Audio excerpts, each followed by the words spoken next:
Tere tulemast taas neljapäeval vaatama, kuulama meie Petrolheadsi podcasti. Loomulikult täname alati meie toredaid toetajaid ja koostööpartnereid, kelleks on Baltair ja Glassdrive. Ilma nendeta me ei saaks.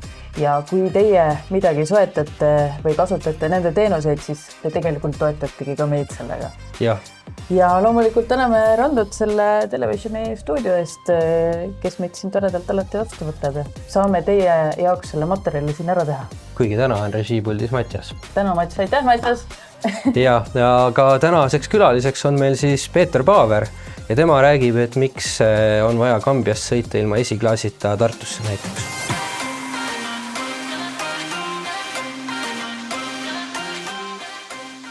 No nii, tere tulemast, Peeter.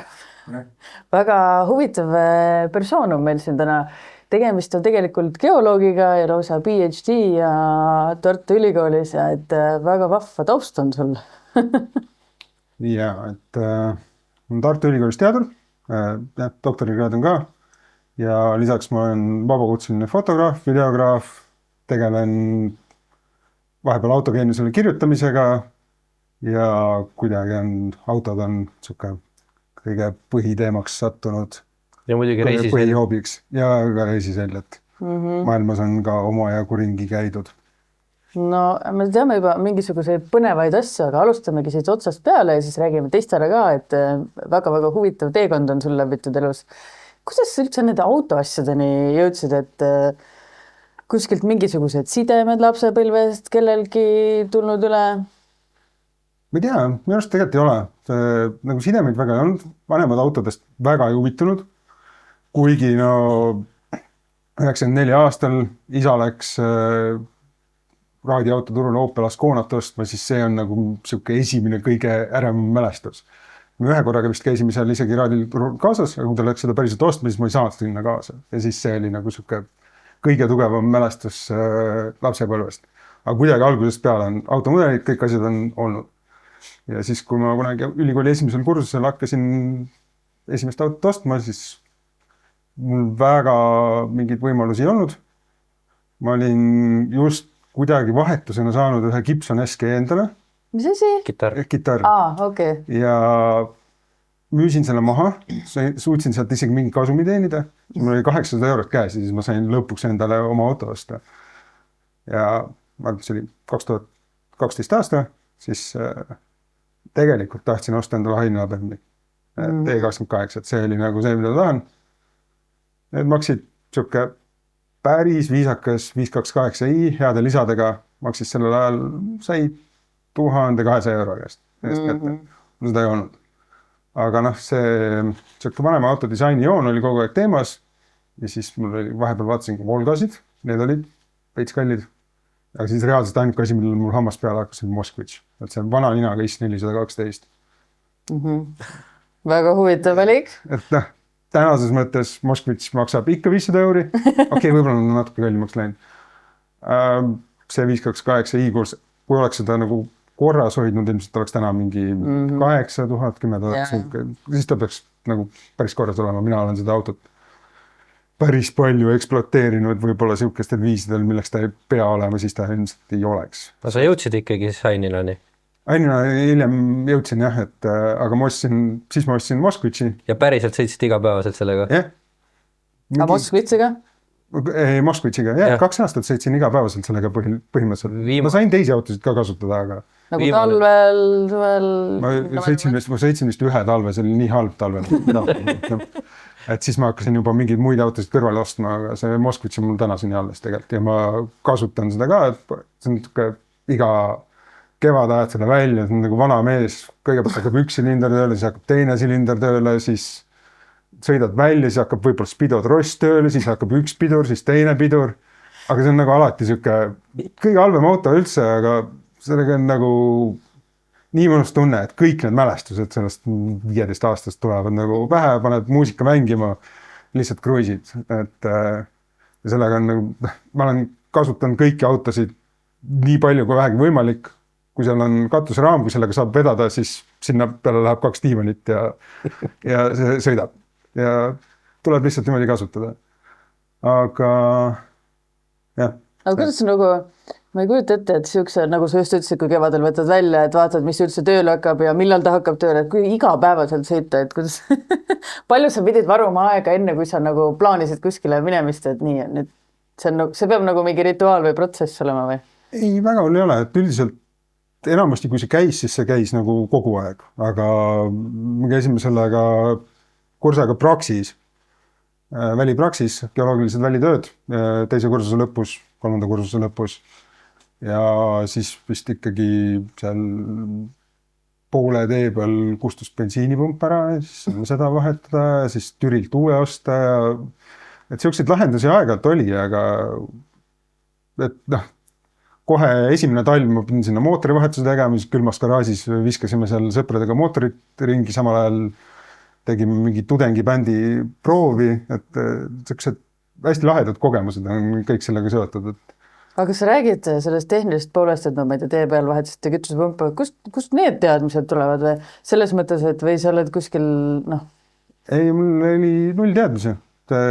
Kui ma ostsin selle Moskvitši, siis seal hakkasid kohe mingid asjad nagu ära lagunema, aga siis ma ostsin ühe padrunikomplekti ja siis ostsin mingid võtmed ja niimoodi vaikselt nagu mul oli ka Moskvitšiga tuli kaasa raamat Autod 1974 ja seal on, see tähendab seda, et sellel ajal remondimanual oli see, et seal oli kõik sees, et mida sa üldse võid teha, et seal oli ka see, et näiteks kui sul pidurivedelik jookseb tühjaks, siis soovitati kasutada selle asenduseks viina.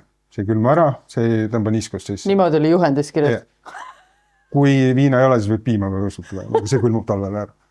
Et viib kohale, eks ole.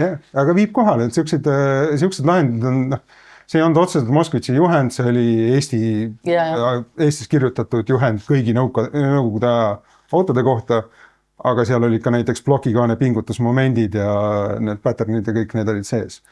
Et see on niisugune huvitav raamat, et mul oli see, mul oli internetist mingitest foorumitest teadmine ja siis vaikselt hakkasid mingid esimesed tööriistad tekkima ja siis paar sõpra tekkisid ka üks hetk, kes autodega tegelesid ja siis hakkas niimoodi minema. Aga jõudsid sa siis piima või viina sisse valada ka? Olen seda teinud päris mitu korda. Päriselt jah? Ja töötab? Mingi sidur ära kustunud on, mingi pidurid ära kustunud ja töötab. Tegelikult sa võid sinna ükskõik mis vedelikku panna, aga viin ei külmu, ta ei korrodeeri seda süsteemi, et need on need põhilised pointid. Aga keemispunktid on neil ju väga madalal. Jah, aga kui sa ei sõida tänapäevaste autode kiirusel, siis lihtsalt niisama liikumiseks ei ole väga vahet. Eriti siduris. Et see on täitsa okei. Lõpuks töötab ka tsikli pidurdamiseks jalg, eks ole. Jah, et oleneb, kuidas sa sõidad ja selle Moskvitšiga. Mina olen küll sellega Spido järgi 160 välja võtnud, see oli väga hirmus, aga ei soovita kellelegi. Aga ilmselt see päriselt oli palju vähem.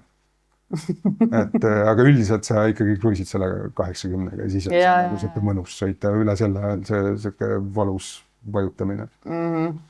Okei. Nii, ja kus sealt siis Mossast nagu läks asi edasi ikkagi? Ja mingi hetk ma avastasin, et ma sellega ikka päriselt igapäeva sõita ei taha, et siis ma esimese asjana vist ostsin mingi Audi Sigari, universaali, 2-3 automaadi.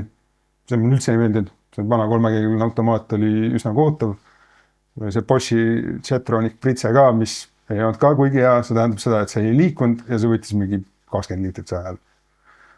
Ja selle ma müüsin kähku maha, aga siis me võtsime sõbraga projektiks ühe Nissan Silvia S12, millel olid klaasid sisse pekstud ja kõik ja miljon häda veel. Aga sellest saigi vist igavene projekt, see ei saanudki mitte kunagi valmis. Kust te sellise üldse leidsite? Kuskil Eestist? Kambjast. Ma lõpuks ostsin sinna veel ühe, kuskilt siit Tallinnast ostsin ühe Doonoriks ja kunagi hiljem ostsin ühe veel, aga need oli kuidagi see S12 Silvia oli miski, mis mul oli 3 autot, aga mitte ükski nendest ei saanud valmis. Üks käis isegi liiva pritsis ja keevitasime kõik ära ja oligi mõte, et me teeme endale unikmine talveralliks auto, lõpuks ei saanud sellest mitte midagi. Kuigi ma sõitsin ilma summuti, ilma klaaside ja kõigeta selle autoga ise Kambjast Tartusse. Nii et Aga mis siis takistuseks jäi? Motivatsioon või aeg või? Ma arvan, et oskused seda olukorda hinnata. Tegelikult oleks pidanud täna ma oskaksin võib-olla sihukest autot võtta rohkem niimoodi, et see asi on oluline, see on enam-vähem, seda kere tegelikult nii palju ei pea näppima. Siis, aga kui sa nagu alustad kõige sellega, siis kõik ütlevad, et sa pead niimoodi tegema, sa pead niimoodi õieti tegema ja siis sa lähed sellega liiale ja siis sa ei lõpetagi ära. See on see projektiautode kõige suurem probleem, et sa tahad liiga palju ja sa ei lõpeta, et tegelikult oleks võinud selle lihtsalt normaalselt sõitma panna ja sellega mitu talve nautida. Võiks öelda, et kõik need taastamisfoorumid ja mingid täna siis YouTube'i videod, kus vennad teevad kõike nagu ideaalselt ja hästi, et nad tegelikult on pidur teistele. Ja kindlasti. Panevad valed ideed pähe. See ei ole vaja. Kõik ütlevad, et ei, niimoodi ei tohi teha, niimoodi ei, nagu lihtsalt see Roadkilli saatejuht David Freiberger ütleb, et don't get it right, just get it running.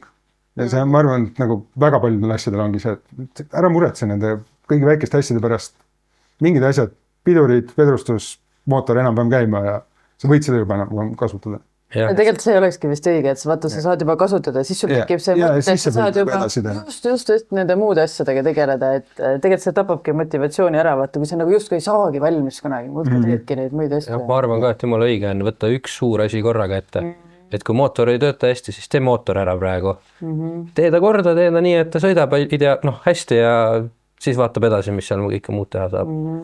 Täiesti nõus. Isegi samasse ämbrisse astunud, et tahaks kõike korraga teha ja siis avastad järsku, et ilgelt on eelarve lõhki ja tegelikult ei tahagi enam teha. Ja siis sa lõpuks saad selle ideaalseks, siis ei taha sellega enam sõita. Et jah, mõtlen, ma sõitsin sellega Tartusse, sellel ei olnud esiklaasis, sellel ei olnud küljeklaase, sellel oli summuti oli külje pealt välja. Keegi kuskil nagu... No 30 kilti. Lõuna hästi rõõmud. Või teine asi see, et kõik putukaid täis või vist. Jah, et saime korda ja siis vahetasime klaasid ära, aga jah, siis isegi sai mingid asjad tehtud ja siis oli mootoriga probleem ja siis millegipärast oligi see, et siis me võtsime selle täiesti lahti, siis läks kere grilli ja siis oli lappes ja siis lõpuks ma vahetasin selle Audi S6 vastu. Ja. Et seal vahepeal oli muid autosid ka, seal oli, vahepeal ma olin lõpuks selle oma E28 ära ostnud, küll mitte kuigi hea, siukse, kus ma pidin ka lõpuks peaaegu kõike tegema ja selle arvasin, et on väiksem projekt, aga lõpuks ma tegin sinna uues sisu, pidin pool mootorit ära vahetama, sillad, veits kere tegema, aga seal ma oskasin teha niimoodi, et läheneda asjadele niimoodi, et see on finantsiliselt kuidagi otstarbekas, et sinna läks hoopis E38 sisu, sain kuskilt kasutatud blokikaane ja oskasin juba nagu õigeid juppe leida niimoodi, et see ei läheks täiesti lappe, et auto tõesti maksis 700 €. Oleks seda õieti teinud, oleks maksnud see mingi astronoomilise summa. 17 000 oleks vabalt ära kulutanud. Vabalt oleks võinud, kui oleks tahtnud sihukese raki peale, aga mina sain hakkama 1500-ga. Seal asju komponnides. 1500-ga? Jah, ise teed, kuskilt saad, kellelgi oli juba taastatud blokikaas, oli vedelemine, 40 €, E38 sisu, uuema 7 sisu, mis on suhteliselt väärtusetu. Antakse sulle ka 40 €. Aga kuidas teie istuvus sinna oli, et sobis ilustasid või pidid natuke seal? Seal pidi natukene ümber tegema, aga näiteks 34, selle 5 või 32 istmed lähevad peaaegu poltan. Et selle ma tegin mõned aastad hiljem ma tegin endale nagu parema E28 ka ja seal ma juba oskasin nagu asju veel paremini lahendada. Kuidas see tagaosa näiteks selle tagatiivani nii-öelda teed siis sobilikuks? Lõikad ta lühemaks kuidagi ja õmbled ümber või? Ei pidanud palju isegi lõikama. Külgedelt vist natukene pidi näppima, aga tegelikult oleks üsna hästi. Aga kinnitused asjad? Kuidas sa teed niisugused asju? Puht praktiliselt? Tagumistel tiivanitel tavaliselt väga palju ei olegi kinnitusi. No tavaliselt on mingid klõpsud. Aga ta läks suhteliselt hästi sisse, aga tagatiivan ei istunud nii hästi kui esiistmed. Et kui ma järgmise tegin, ma ei kasutanud enam, ma kasutasin ikkagi E28 istet.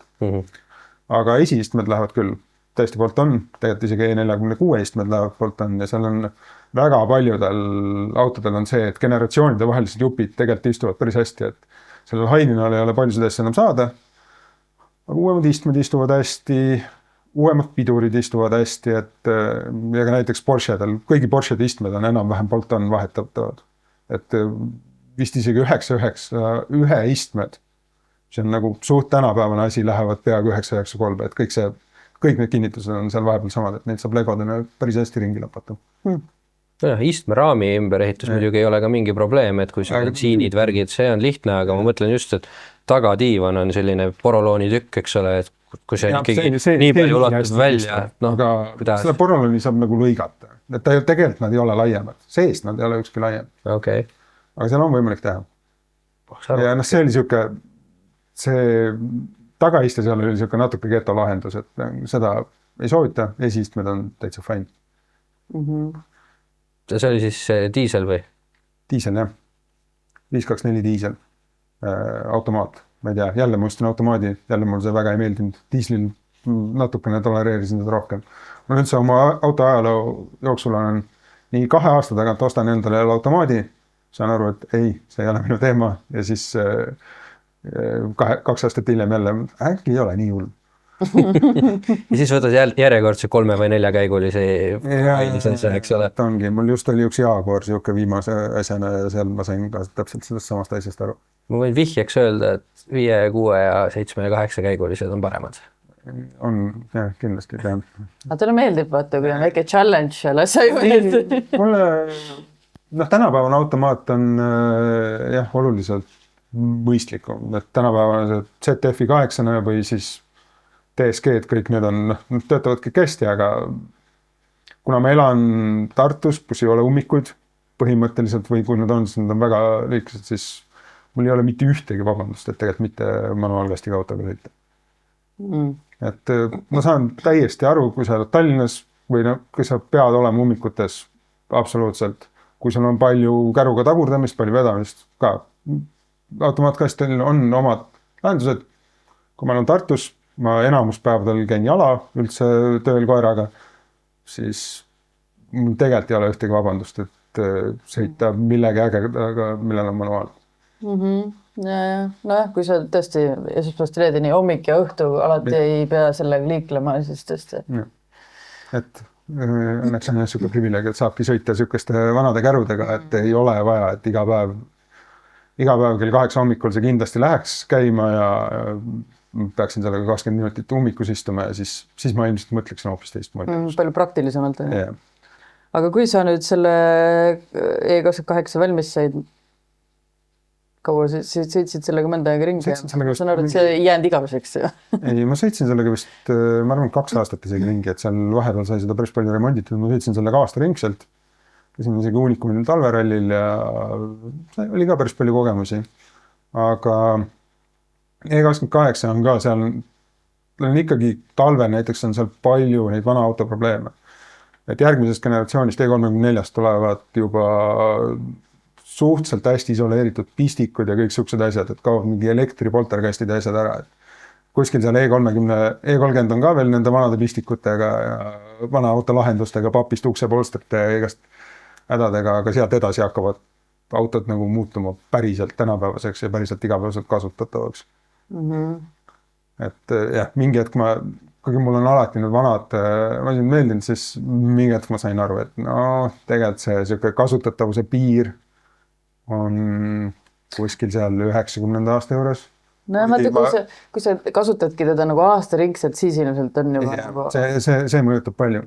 Kuigi ma täna sõidan põhiliselt igapäevaselt vana T3 bussiga, mis disainiti aastal 79 või veel varem. Baasid on, selle alus on kuskil 60-ndates. Või põhimõtteliselt on see põrnika edasiarendus. Et jah, Aina sai müüdud, vahepeal tulid sinna kõrvale muud asjad, Silvia projektidest loobusin ka ja siis sain vaheldusena Audi S6 C4 4.2 manuaal. See on ju väga hea auto. Nitroga. Aga see ei töötanud. Tähendab, see oli suhteliselt kuulus kiirendusauto, Pärnmutter valge Eestis 96. aastal uuelt ostetud manuaalkasti Pärnmutter valge värvi ja kärukonksuga.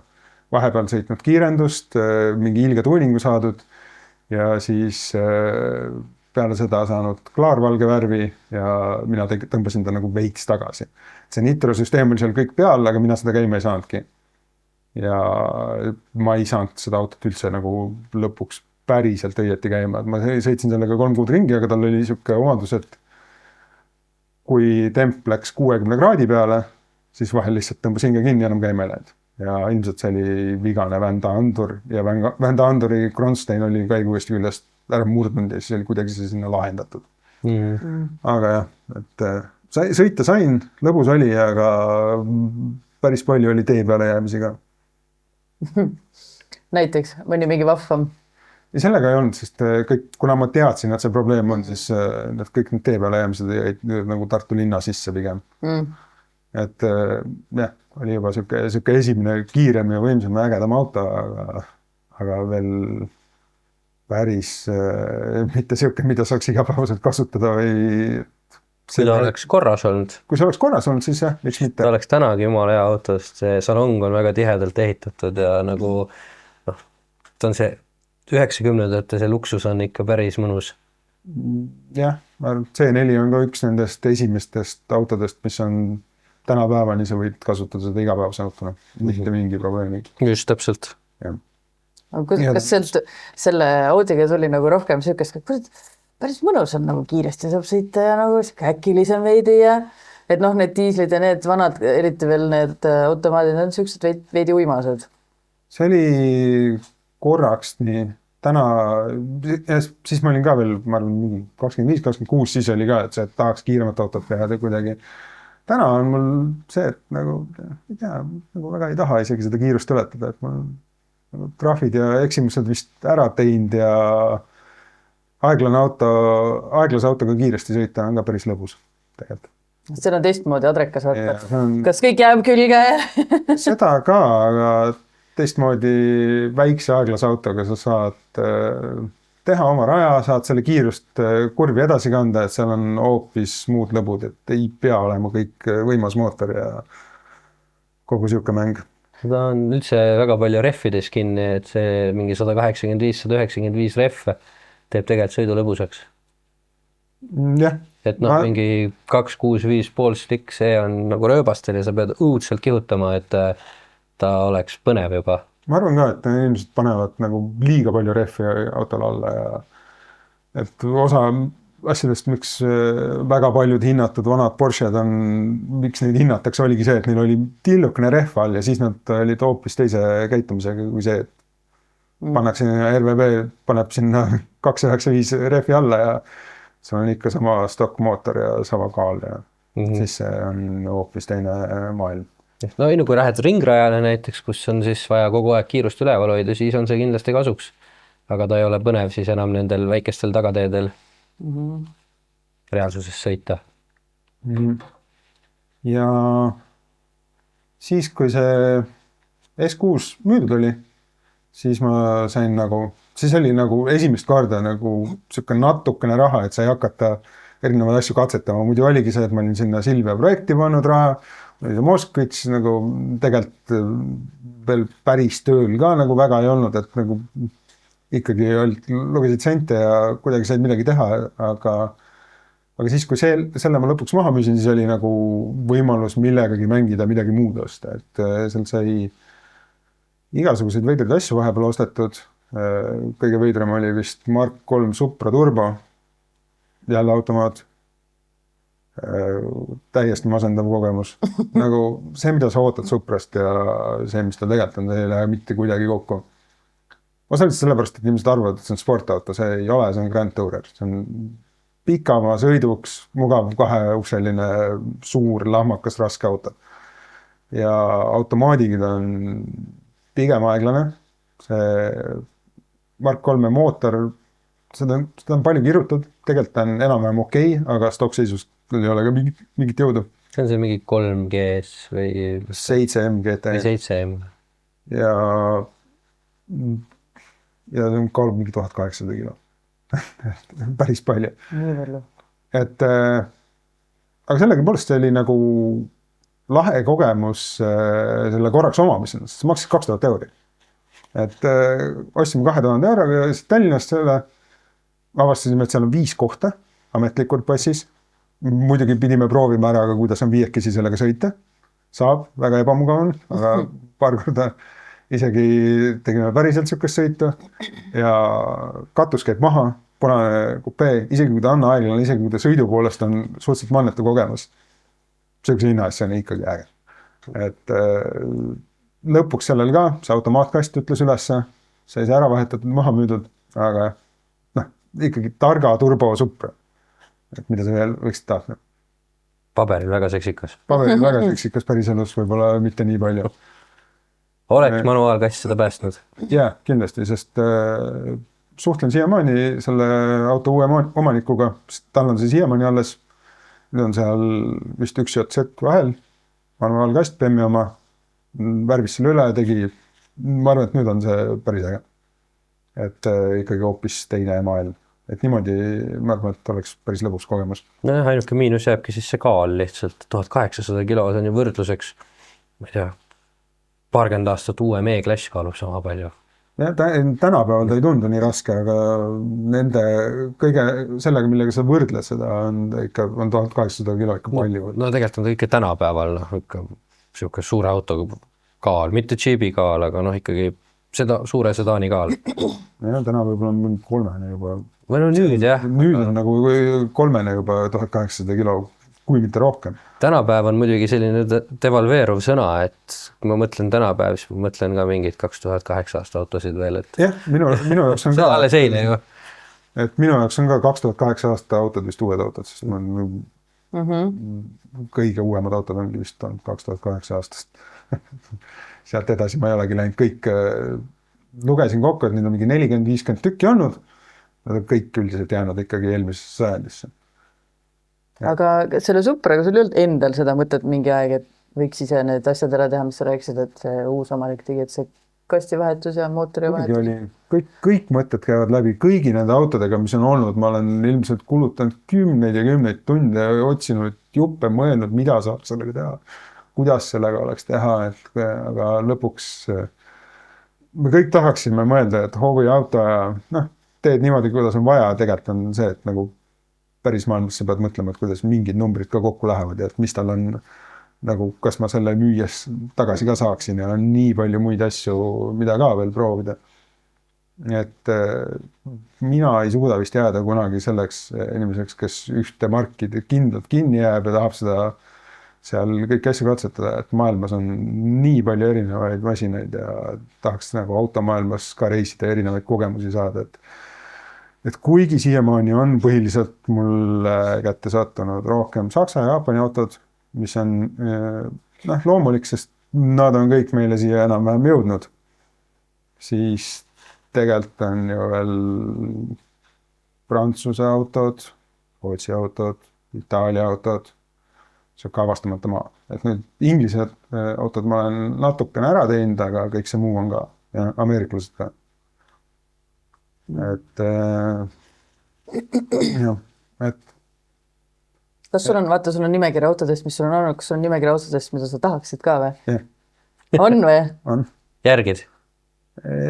Natukene järgin, jah. Ei, mul on seal kindel plaan, et seal on väga paljud asjad, kui sa midagi proovid ära, siis väga paljud asjad langevad ära, sest tegelikult sama asi, aga ma arvan, et seal on siuke 20 autot, mida tahaks kindlasti proovida, et see on näiteks, mida mul veel ei ole olnud.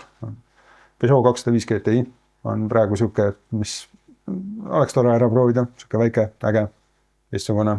Kunagi viidi neid pressi alla järjest, nüüd on võimatu leida. Ei ole võimatu leida, neid siin enne automaksu tulekut, kui kõike müüsid, siis oli päris mitu tükki 5000 eest Eestis müügil.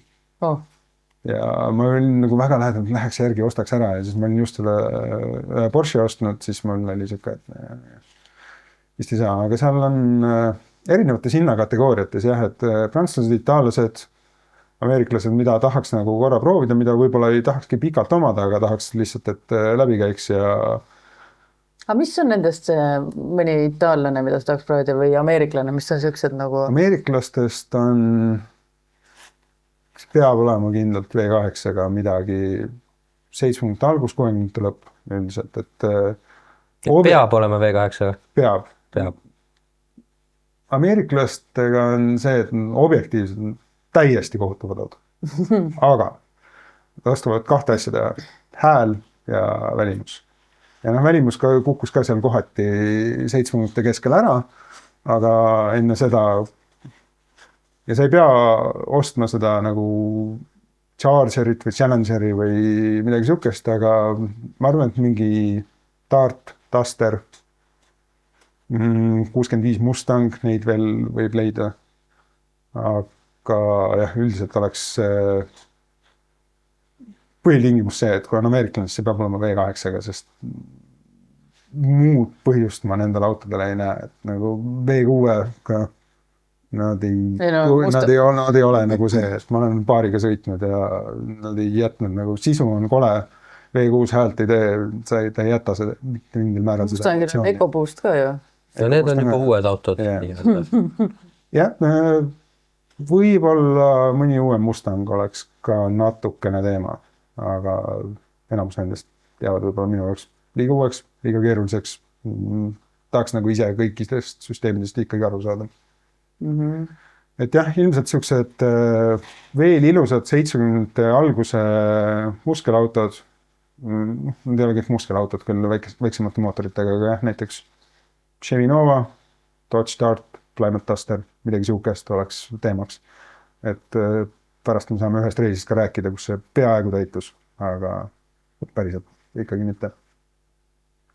Ja itaallastest on näiteks Alfa Romeo GT5, vana 116 kerega, Lancia Delta Integrale, hinnas küll väga tänaseks ära liikunud, aga mul on mobiiles otsing salvestatud, et seal aega tuleb sellised projekti möödus Delta Integralesid, mis on 15 000. Jaapanis tuleb ka vahel sellised, millel on see not running kiri ja värv on totaalselt ära pleekinud ja sisu on räbal ja aga need on kõik asjad, mida saab ju remontida. Siukest 15 000 projekti, kui ta ei ole nagu metsikult roostes, ma suudaksin endale võib-olla, kui ma midagi maha müüksin nagu seletada. Aga jah, ma arvan, et Delta Integrale, vana GT6, mõned asjad on veel, aga kõik need sellised uhkemate firmade autod, need on vist valikust minema sõitnud, et päris pikalt mul oli see, et äkki Ferrari 550, kui oleks kuidagi lotovõit kuskilt tulemas. Et see on siuke, need maksid siin vahepeal isegi 80-70 000 eurot Testarossodega sama lugu. Nüüd nad, ja see on siuke auto, et V12 ees, viiene manuaal keskel, tagavedu, näeb ülihea välja. Ma näen seda potentsiaali, et need ilmselt lähevad kallimaks ja nad juba lähevadki. Et see hakkab sealt reaalsuspiirist eralduma täielikult juba. Nende autode turul on lihtsalt see asi, et nad ei ole likviidsed.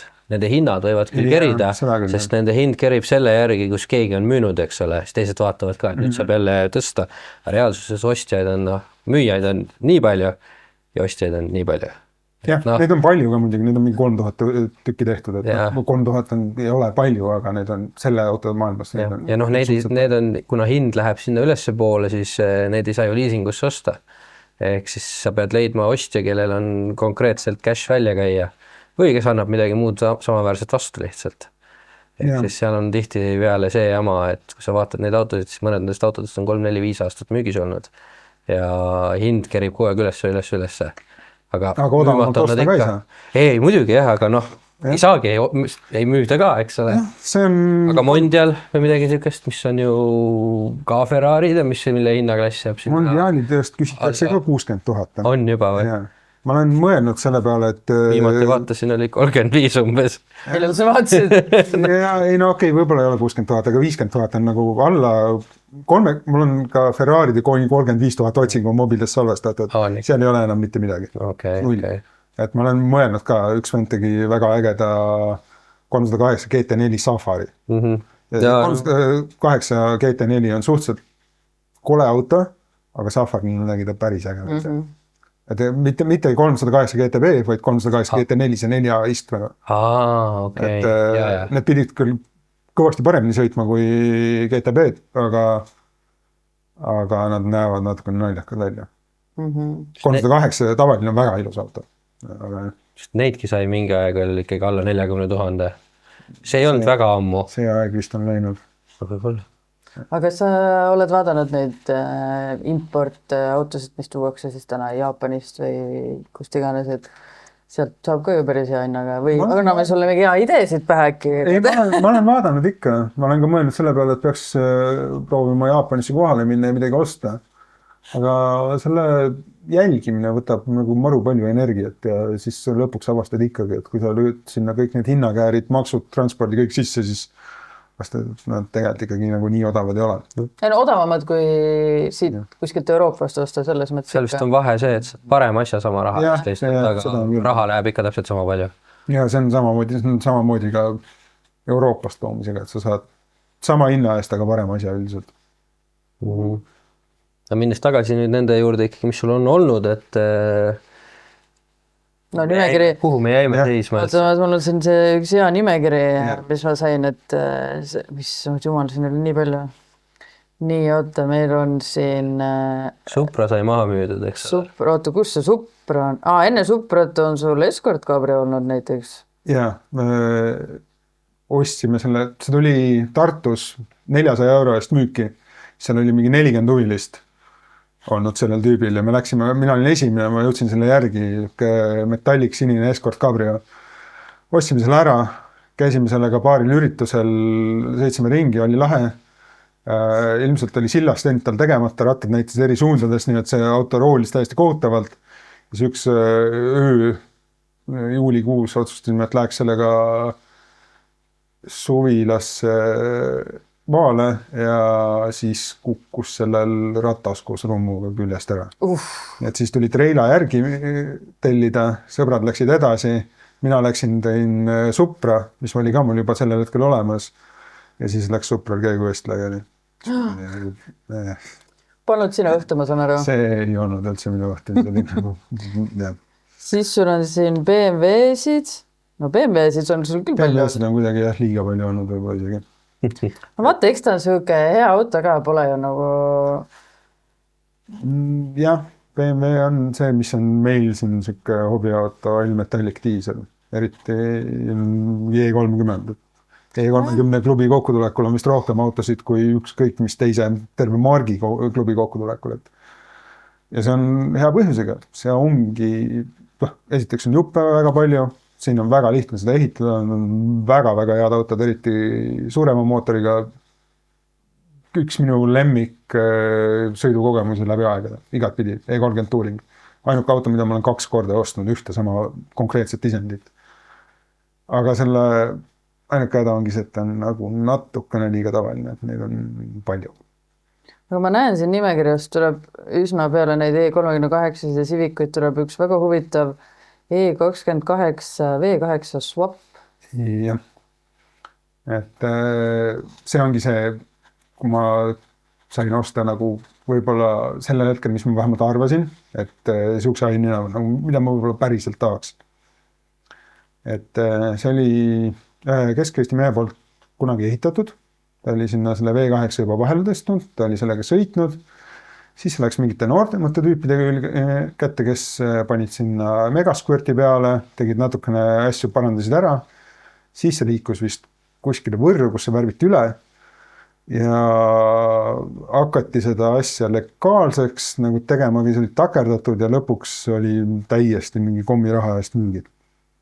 Mina ostsin selle ära ja võtsin selle lõpuks ette, et seal oli see V8 vahel, ta sõitis, töötas, tulin talvel sellega suvereffidega Tartusse Võrust, mis oli päris hirmus, sest iga kord, kui sa natukene gaasi vajutasid, siis käis tagaots niimoodi. Lumi oli selles mõttes ikkagi maas ja... Tee oli kuiv, aga ta oli nagu külm ilm oli, et tee oli külm ja seal nende pooride vahel on ikkagi alati natukene jääd. Ja sellest piisas, sest seal oli väga kiire tagasild, seal oli väga aeglane tagasild, 518 oma ja see 4,4 liitrine M62. Et trummelpiduritega ka veel. Jumal. Et kõik see ei käinud kokku ja siis ma ehitasin seda nii palju, kui ma sellel hetkel suutsin. Ma tegin sinna täiesti uue tagasilla. Ma vahetasin kogu esisilla ka põhimõtteliselt ära. Tegin sinna siis E34 sportistmetega ilusa valge sisu, tume metallik sinna auto, valged sportistmed. Tuli päris lahe lõpptulemus välja. Ja siis, kui ma sellega lõpuks sõitma sain, siis see ei olnud päris see. Ta oli muskelauto. See lahendus oli kõik seal natukene, mootori lahendus oli ikkagi natukene robustnenud. Selle aja progeajud ka, tähendab, et seal ei olnud tühikäiku. Näiteks, ta oli tellitud niimoodi, et ilma tühikäigu mootorita põhimõtteliselt, et raha säästa. Mis on racing autol on fine, tänavaautol nii väga ei ole. Kas saanud lihtsalt seda aluspööret üles keerata? No ta jäi soojalt käima. Soojalt hakkas hoidma, külmad pidid gaasi peale hoidma.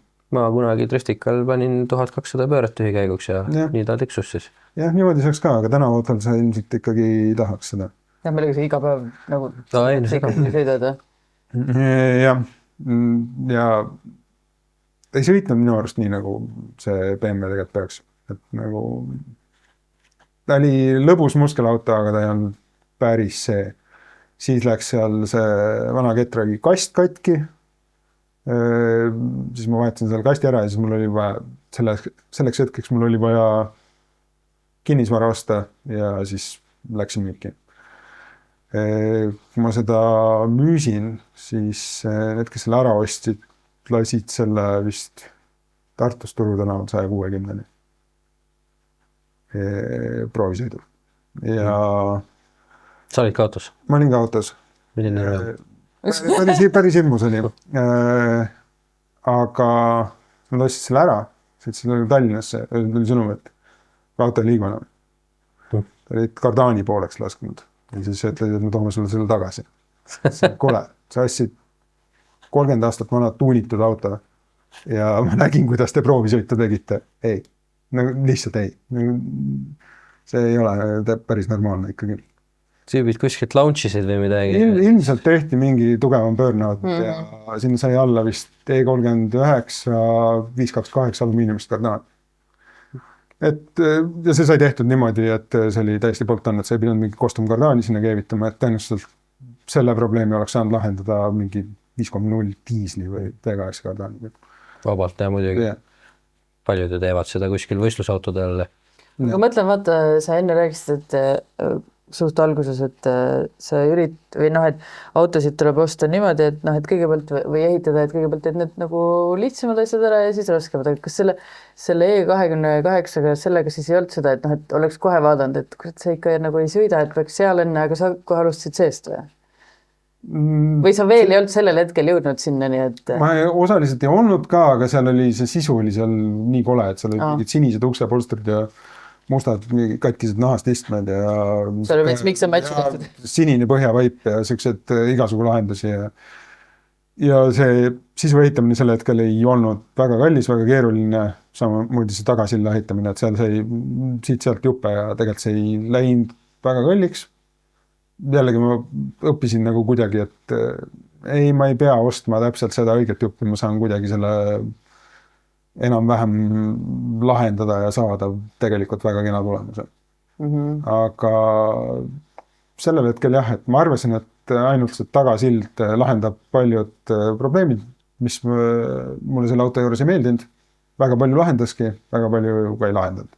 Et näiteks seal ülekanne, alguses oli seal see V8-ga oli ka pööre mingi 3000 või midagi, mis on 90-ga sõites, mis on täielik javorus, et siis ongi seal niimoodi, et tühikäigult korraks vajutades hakkabki tagaots vibama, et sinna läks siis mingi 265 ülekanne mingi diisli alt enam-vähem ja siis nagu see asi loksus kõik paika. Mulle meeldis 444 ülekandega küll siis rida 6-ga sõites see, et talvel käiku alla vahetades pidid andma vahe ka, siis muidu tõmbas rattad lukku.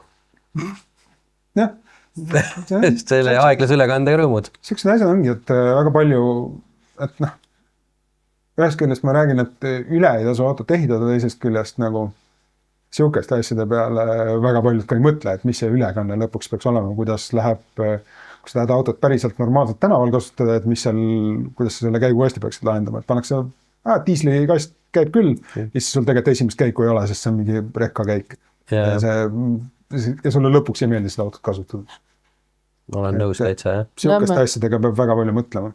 Ma vaatan siin nimekirjaga edasi minnes, et mis siin nagu siuksed huvitavad, siit edasi tuli kohe S13 200 SX. Ja see oli ka siuke auto, mille ma jällegi tuli vist turboklubis ülesse. Väga-väga odavalt mõtlesime, et okei, selle peab ära tooma. Läksime teeme Narvast selle ära. Kerge matsuga, kuskilt Lätist tulnud, siuke pool driftikas, pool tänavaauto. Ja selle auto ehitus läks natuke nahka, sest ta oli, ma arvan, et ma komparasin jälle samasse auku. Tähendab, ta oli esiots oli kõveraks sõidetud, ma leidsin ühe tüübi, kes oli valmis selle korda tegema. Siis ta hakkas seda korda tegema, siis no teeks siit ka natuke, teeks toda ka, siis lõpuks oli auto värvimises ja 2 aastat hiljem ma sain vist selle tagasi. Nägin pärast seda väga ilus välja, siuke valge, tegime sinna spetsiaalsed laiendid, aga siis oli mul kuidagi tuhin üle läinud. Mul oli mingi probleem, et ma ei saanud sellel autol mitte kuidagi heitgaase paika. Ma ei teagi, milles see lõpuks oli, sest mootor tegelikult käis täiesti normaalselt, aga lihtsalt ei tulnud heitgaase välja. Katt oli vahel, kõik asjad olid olemas. See oli 2-litrine või 1.8? 1.8, see 19 tett. Ja seal oli, midagi oli seal kas ajus tehtud või kuskil juhtmestikus, ma saanski seda paika ja siis ma väsin selle lõpuks ära. Panin selle müüki, Eestist ühtegi tõsist pakkumist ei saanud. Lõpuks läks Hispaaniasse. Üks tüüp sõitis Madridist lennukiga siia, külmas oktoobris. Tuli Tartusse, Karlovasse, minu kodugaraaži.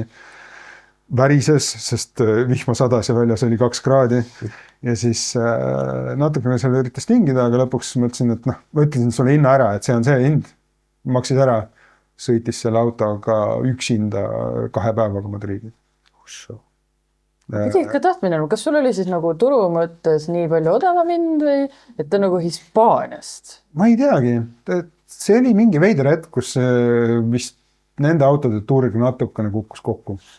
See oli 2022 aasta lõpp ja enne seda nad maksid rohkem ja vahetasid kõrgemate hindadega omaniku ka, aga sellel hetkel oli millegi pärast nagu kadus huvi hästi kiiresti ära. Seda alguses kutsuti seda drift taxiks. Ja. Driftimaks ehk siis kui nad said popiks ja siis tõusid hinnad kuhugi ülesse, kõik hakkasid nendest ehitama ja siis ühel hetkel vist saadi aru lihtsalt, et nad on ikkagi ilgelt vanad autod, et võistlusautot ehitada. Ja, aga nüüd on need hinnad tagasi tulnud. Inflatsioon ikkagi töötab. Tänases 2022 aastal ma müüsin selle 900 euroga. Ma arvan, et täna sa ei saa selle hinna eest. Siukest S13 elu sees. No mis on niisugune korralik, jah. Seal oli tegemist, aga see nägi väga-väga kena välja. Sõitvad algavad seal mingist 3-4 täna. No need on mingid ilged peldikud raudsed. Ma ei tea, kas 3-4 eest enam midagigi saab S13. Kas üldse autod saate nagu 3-4? Saab. Suvemaal on just praegu müügis üks. Aga see on siuke rohkem... Ei no ta näeb rõve välja, noh. Oota, aga vasakpool eruliga? Vasakpoolne ikka. Siin oli ka vasak siis ikka? Jah, vasakpoolne ikka. S13 toodi Euroopasse kunagi nii palju, et need oli vasakpoolse rooliga on. Jah, aga siiski see hispaanlane sõitis sellega tagasi. Selle autol ei olnud elisolatsiooni, selle autol ei olnud raadio vist oli. Aga väga-väga jäiged koilaverid, väga-väga kinnine differ, et see oli siuke, et kui ma ülevaatusel sellega sõitsin, siis taheti mind tagasi saata, et kui kempiga ei tohi siia tulla. Aga see oli lihtsalt vist mingi 75% lukuga, mingi motorspordi differ oli seal all. Ja 3 otse läbi summuti. Veensid nad siis ära seal või ütlesid, et tõstame ratta üles, hakkame pöörama või? Ei, ma ütlesin, et ei, see ongi väga-väga tugeva lukuga differ ja uskusin, et piduristendis saab kohe, muidugi aru, aga see oli vist nagu natukene, ma sõitsin vist mingi veelombist läbi ja sellest piisas, et hakkas ühte ratast järgi lohistama. Kerge auto ka. Nii et see, ma nüüd eelmise aasta lõpuks võtsin ta oma nime pealt maha, sest siiamaani ei olnud seda tehtud. Ma vahepeal sain isegi Hispaaniast trahvi kviitungi, et see seisab ilma ülevaatuseta tänaval, 500 eurot. Tohoh, Et seal on niisugune seadus, et auto ei tohi nagu tänavale just vedelema jääda. aga mis sa vaidlustasid selle kuidagi või? Seda ma ei ole siiamaani vaidlustanud, mul ei ole seda rohkem tulnud. Okay. Et võib-olla nad lahendasid ise selle ära, ma olen talle kirjutanud, ta sõitis sellega Lätis ka radarisse, selle eest ei ole mulle ka trahvi kinni maksnud. Nii et jah. Ja see on siiamaani sõidab selle Eesti numbriga ilmselt ringi. Nad ei ole seda oma nimele võtnud. Ma tahtsin just küsida, et kui sa temaga suhtled, mis ta selle autoga siis teinud on? Instagramis ma olen näinud videot, kus nad sõitsid sellega Madridis öösel ringi jõulutuled küljes. Okay. Aga rohkem ma ei tea. Lihtsalt niisama? Rohkem vaadata. Okay. Ma mõtlesin, kas ta hakkas ka mingi võistlustel osalema või midagi tegi sellega või lihtsalt tänaval? Vist pigem mitte, et võistlusauto rohkem on, ta oli ikkagi nagu tänavauto, sest ta oli hea kerega, suhteliselt hästi värvitud. Täiesti originaal sisu välja arvatud see, et tal olid kõik mürasummutusmatid alt välja võetud. Nii et jah, aga ilmselt sõidab või seisab kuskil Madridis tänase päevani. Eesti number on küljes ja nüüd ta ei ole enam minu nimel, aga muidu ilmselt üks hetk ma oleksin võikka sinna tagasi minna ja selle endale võtta, sest see auto ei käinud lukku ka, nii et aga ma ei tea, kas mingi ajaga ostu-müügileping ka ei, ostu-müügileping on tegelikult ülimuslik. See nii-öelda Maanteeametis olev nimi ei määra üldse omaniku staatust. See on ainukene register, mis vist Eestis on ja nagu registrina tõendab omaniku staatust on siis kinnistusraamat, mis on kinnisvara jaoks. Aga kõik muu on niimoodi, et ainult ostu-müügileping on see, mis ütleb, et kes on omanik. Et noh, jah, Maanteeameti kaudu saab nagu tekitada probleeme inimestele sellega, et sa lähed näitama enda mingit tehnilist passi ja mida iganes, aga kohe, kui tema leiab ostu-müügilepingu, kus on ka sinu allkiri all, siis ta lükkab sinu jutu ümber nii-öelda. Jah, ideaalses maailmas oleks võinud muidugi teha talle transiitnumbrid. Ma ei tea, kas seda saab teha, sest ta ülevaatust ka selle auto. Tegelikult saab vist viia selle sama ostu-müügilepingu Maanteeametisse ja siis visata lauale ja öelda, et ma ei taha selle eest rohkem midagi teada. Ja ma lõpuks tegingi niimoodi, aga lihtsalt ma unustasin selle asja ära ja siis, kui mingi Hispaania trahv lauale tuli, siis ma lõpuks võtsin selle ette. Ja muidugi, jah. Aga ma hüppan siin natuke asjadest, jätan midagi vahele. Siis siin on vahepeal üks esimene Mercedes tulnud, S320, V220. Ma enne nagu ei näinud. Suhteliselt igav nullindate S-klass. Mul oli kähku autot vaja. Ostsin selle lihtsalt asendusautoks. See 2001 või 99 midagi sihukest oli. Selle autoga oli sihuke huvitav lugu, et kui ma seda müüsin, siis müüsin seda suhteliselt kiirelt maha ja järgmine päev oli see 1000 eurot odavamalt uuesti müügis. Midagi sealt võeti ära vahepeal või? Ja ma ei saanud aru, kuidas see võimalik on. Ja siis ma rääkisin sõpradega garaažis ja esimene asi oli see, et väljad olid alt kadunud, mingid suhteliselt soolised replika väljad, aga siiski 500 eurot, teine ilmselt olid katid ära läinud. Et katalisaatorid väljad ja 1000 eurot odavamalt järgmine päev müüki. Ja see oli okei, aga ju siis see niimoodi toimib. Okei, tänavil on kattide hinnad langenud, et enam ei ole vist väga pointi sihukest asja teha, aga tol hetkel, minu seda äkki tal olidki need katid, mis maksavad tonni. Võib-olla olid, mina ei teadnud sellest, sest minu jaoks oli see ajutine auto ja ma ei mõelnud selle peale, see läks lihtsalt edasi, aga ju siis keegi nägi seal mingit oportunismi ja sai kuidagi raha teenida. Aga üks on siin veel, selles mõttes võib-olla ta nagu raamatus ei ole lahe auto, aga Opel Rekord, selles mõttes, et uues maailmas nagu täna on see ikkagi nagu vana ja äge auto. Ja selle otsa üldse sattusid Opel? Opelid on mul sellest esimesest Asconast peale vist väga sügaval hinges veits olnud, aga selle ma ostsin autorahaks platsi pealt. Kuidagi oli see neile tulnud sinna ja sõitsime sõbraga Tallinnasse, meil ei olnud midagi teha, mõtlesime, et läheks vaataks. Ja siis kuidagi läks kauplemiseks ja kuidagi saime hinna paika ja siis ei käinud ja kuidagi saime selle Tartusse ja siis sai natukene seda köpitsetud ja lõpuks isegi enam-vähem rahuldavalt sõitma, aga nende rekorditega on nagu omajagu enda omadega, sõprade omadega mässatud, et need on, kui neil on vähegi asjalikum mootor vahel, siis on tegelikult ka päris lõbusad siuksed youngtimerid. Aga see oli jälle vist siuke, et sai natukene kasutatud 2-liitrine karbamootor, mis ei käinud nii hästi, kui ta peaks. Aga ikkagi minu jaoks ei olnud. Sisu oli kohutavalt ilus, siuke kullakas samet Berliina sisu, mis neil oli. Mitmel juhul käib siin jutust läbi see, et sul on mingi auto on ja siis sa ostad mingi juurde, aga alguses jäi siuke mulje, et sa nagu ostad nad ikkagi nagu igapäevaseks tarbimiseks. Aga palju sul siis neid autosid korraga niimoodi tipphetkel on olnud, mis nagu oleks igapäevaseks tarbimiseks ja samas ei ole ka?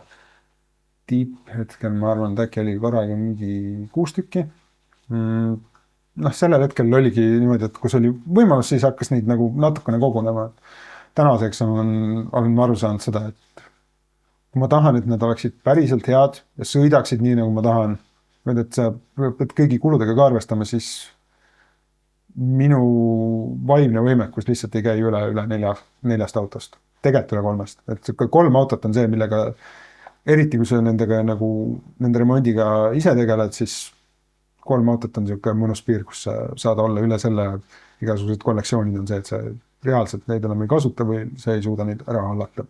No vot, ja selliste heade mõtetega ma arvan, et ongi paras otsad kokku tõmmata. Tänaseks, sest et meil on mõned autod veel rääkimata, aga kuna nendega on lahedad seiklused siis, ja pikemad jutud, siis jätame need järgmisse neljapäeva. Nii on jah, ja muidugi kui sa ei taha olla nagu Peeter, kes sõidab Kambiast Tartu ilma esiklaasita, siis külasta Glass Drive'i ikkagi ennem sõitma hakkamist.